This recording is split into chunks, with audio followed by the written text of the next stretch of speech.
Bapak, Ibu, dan Saudara serta jemaat Tuhan yang terkasih, selamat pagi, Salam. Baiklah, pada hari ini, hari Kamis tanggal 7 Oktober, kita mengawali aktivitas dan kehidupan, tapi terlebih dahulu kita melandasi dengan firman Tuhan, dan terlebih dahulu kita berdoa. Mari kita hantarkan dalam doa. Tuhan Allah Bapa Surgawi, di pagi hari ini kami menghampiri tahta-Mu, mengucapkan puji syukur dan terima kasih karena pelindungan penyertaan-Mu di sepanjang malam hari ini. Dan pada pagi hari ini kami sudah siap untuk mendengarkan sebagian dari firman Tuhan. Terima kasih Tuhan. Amin.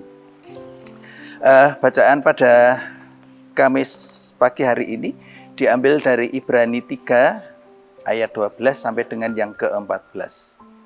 Yang demikian firman-Nya, waspadalah hai saudara-saudara, supaya di antara kamu jangan terdapat seorang yang hatinya jahat dan yang tidak percaya oleh karena ia murtad dari Allah yang hidup. Tetapi nasihatilah seorang akan yang lain setiap hari selama masih dapat dikatakan hari ini, supaya jangan ada di antara kamu yang menjadi tegar hatinya karena tipu daya dosa.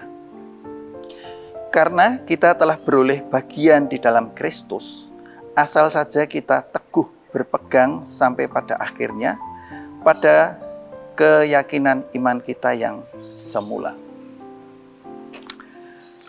Jemaat Tuhan yang terkasih di dalam Tuhan, yang melatar belakangi surat Ibrani ini adalah situasi dan kondisi di Ibrani, di mana orang-orang Ibrani karena ketaatan dan kesetiaannya kepada Tuhan malah dikejar-kejar dan dianiaya oleh orang Israel yang memberontak kepada Allah. Dia tidak senang terhadap orang-orang Ibrani yang beriman. Bahkan ada yang dimasukkan di dalam penjara. Situasi di Ibrani ini mengakibatkan orang-orang beriman menjadi takut, resah, putus asa, bahkan sampai lemah iman. Bapak, Ibu, serta saudara yang dikasihi Tuhan, situasi kondisi di Ibrani itu menggambarkan juga situasi saat ini yang kita alami, kita hadapi, dan kita rasakan bersama. Di dalam merespon ataupun menghadapi setiap masalah, pergumulan, dan persoalan yang meresahkan, bahkan melemahkan semangat, ada beberapa pemahaman atau cara di dalam mengatasi masalah. Yang pertama, menurut WA tetangga, Tuhan itu memberikan masalah, kesulitan, dan pergumulan itu satu paket dengan jalan keluar yang tentunya mesti harus diupayakan menurut jalan yang sudah ditetapkan. Kemudian yang kedua, justru Tuhan itu memakai setiap masalah, kesulitan, dan pergumulan agar kita itu menjadi kuat, menjadi tegar, dan tahan uji. Itu bisa kita lihat di dalam Roma 5 ayat 3 dan 4. Kesengsaraan menimbulkan ketekunan. Ketekunan menimbulkan tahan uji. Tahan uji menimbulkan pengharapan. Kemudian yang ketiga, Tuhan memberikan kesulitan, masalah, dan penderitaan itu tidak akan melampaui kekuatan kita. Itu bisa kita lihat di dalam 1 Korintus 10 ayat yang ke-13. Yang demikian, pencobaan yang kamu alami adalah pencobaan biasa, tidak melebihi kekuatan manusia. Allah setia tidak akan membiarkan kamu dicobai melampaui kekuatanmu, tapi juga akan diberikan jalan keluar sehingga kamu kuat menanggungnya.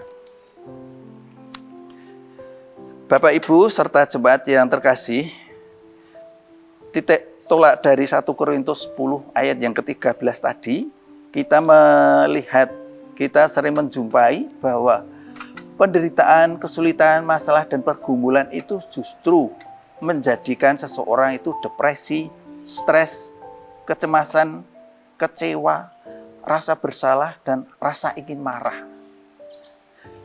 Kalau kita lihat tadi, di dalam 1 Korintus 10 ayat yang ke-13, itu Tuhan memberikan masalah, memberikan kesulitan, itu tidak melebihi kekuatan manusia.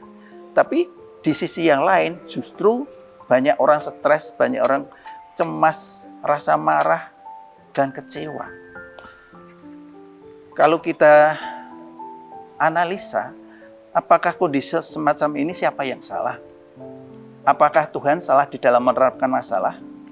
Apakah masalah yang dihadapi itu terlalu besar? Ataukah kita yang belum siap di dalam menghadapi masalah? Bapak, Ibu, serta saudara yang terkasih di dalam Tuhan, mari kita lihat di dalam Ibrani 10 ayat yang ke-24. Yang demikian bunyinya, marilah kita saling memperhatikan dan saling mendorong di dalam kasih dan pekerjaan baik.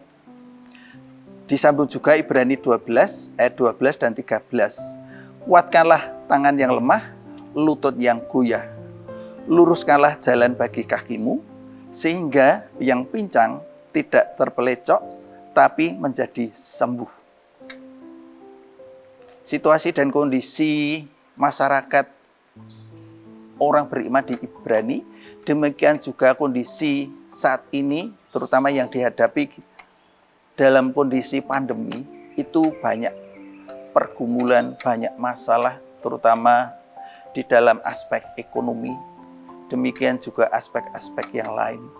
Tapi dengan dua surat tadi, Ibrani 10 dan Ibrani 12, secara bijak, kita tidak bisa menyalahkan Tuhan. Kita tidak bisa menyalahkan orang lain atau sebaliknya membenarkan diri sendiri. Tapi kita mesti harus saling peduli, saling memperhatikan, saling mendorong dan menguatkan saudara-saudara kita yang butuh dorongan kekuatan untuk bangkit dan semangat. Suatu saat kita dipakai Tuhan untuk memberikan dorongan kekuatan untuk bisa bangkit dan semangat kembali. Tapi di lain kesempatan, justru Tuhan memakai orang lain untuk memberikan dorongan kekuatan kepada kita. Jadi kita harus saling bersinergi di dalam kita memperhatikan, di dalam kita memberikan dorongan kekuatan terhadap orang-orang yang ada di sekitar kita yang membutuhkan dorongan kekuatan. Demikian firman Tuhan pada hari ini yang bisa kami sampaikan. Marilah kita tutup dengan doa. Kita menghampiri Tuhan dengan doa. Maha besar Tuhan Allah Bapa Surgawi, pada pagi hari ini kami sudah mendengarkan sebagian dari firman Tuhan, bagaimana kami harus saling peduli, saling memperhatikan, saling mendorong dan mengingatkan untuk memberikan kekuatan agar bisa bangkit semangat kembali di dalam menghadapi setiap masalah yang ada. Karena di balik itu juga Tuhan akan memberikan kekuatan, memberikan semangat untuk bangkit. Untuk itulah Tuhan, kiranya Roh Kudus untuk selalu berproses, untuk selalu bekerja dan mengarahkan kehidupan kami untuk selalu berjalan di jalan Tuhan. Di dalam kami juga hidup berdampingan dengan orang-orang yang membutuhkan pertolongan, di mana kami juga bisa ambil bagian. Kami serahkan Tuhan kehidupan kami, keluarga kami di dalam aktivitas kehidupan pada hari Kamis 7 Oktober 2021. Terima kasih Tuhan, doa dan permohonan hanya kami landaskan di dalam satu nama, Tuhan kami Yesus Kristus. Terima kasih. Amin. Demikian renungan pada hari ini, dan selamat bekerja, selamat beraktivitas. Tuhan Yesus yang mengawali dan Tuhan Yesus yang mengakhiri pada aktivitas hari ini. Terima kasih. Amin.